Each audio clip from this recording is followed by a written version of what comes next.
Municipality ఎన్నికల సందర్భంగా వాళ్ళ అమరచింత మున్సిపాలిటీలో భారతీయ జనతా పార్టీ ప్రచార కార్యక్రమాన్ని ఇక్కడ ప్రారంభించడం జరిగింది.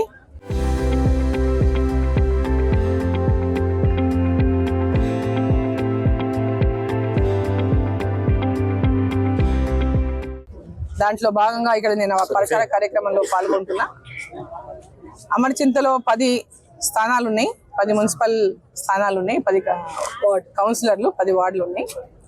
సో 10 వార్డులలో కూడా భారతీయ జనతా పార్టీ అభ్యర్థుల్ని గెలిపించాలని అమరచింత ఓటర్ మహాశైలందరినీ నేను కోరుతా ఉన్నా.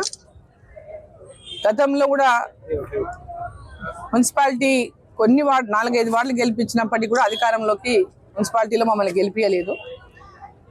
ఇప్పుడు నేను పార్లమెంటు సభ్యురాలుగా ఉన్నా. ఇక్కడ మున్సిపాలిటీ భారతీయ జనతా పార్టీ గెలిస్తే పార్లమెంటు సభ్యురాలుగా ఈ మున్సిపాలిటీకి ప్రత్యేకంగా నిధులు తీసుకొచ్చేటువంటి అవకాశం కూడా ఉంటుంది.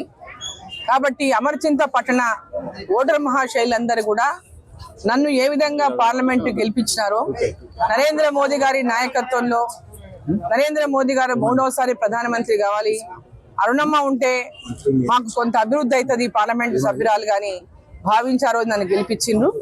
అదే అవకాశం ఇప్పుడు మా మున్సిపాలిటీలలో ఏ మున్సిపాలిటీలలో భారతీయ జనతా పార్టీని గెలిపిస్తే నా వంతు సహకారాన్ని తప్పకుండా అందించి ప్రతి మున్సిపాలిటీలో అమరచింత మున్సిపాలిటీని ప్రతి మున్సిపాలిటీలో కూడా అభివృద్ధి కార్యక్రమాలు చేయడానికి నాకు అవకాశం వస్తుంది.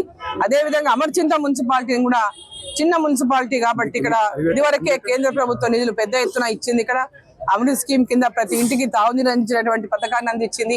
అదేవిధంగా అమృత్ పథకం కింద దశల వారీగా ఇక్కడ రోడ్లు కానీ, డ్రైనేజీలు కానీ, పార్కులు కానీ, అదేవిధంగా వాటర్ స్టోరేజెస్ కానీ, అన్నిటికి సంబంధించిన పెద్ద ఎత్తున నిధులు తీసుకురావడానికి అవకాశం ఉంటుంది.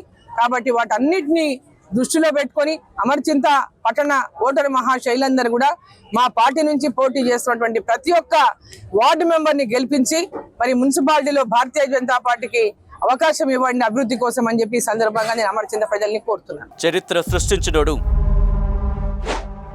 ఇప్పుడు ఆ చరిత్రని తిరగరాయబోతున్నాడు.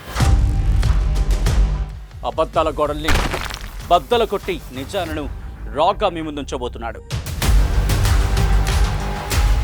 నిజమైన వార్తల కోసం వెంటనే డౌన్లోడ్ చేసుకోండి రా యాప్ని.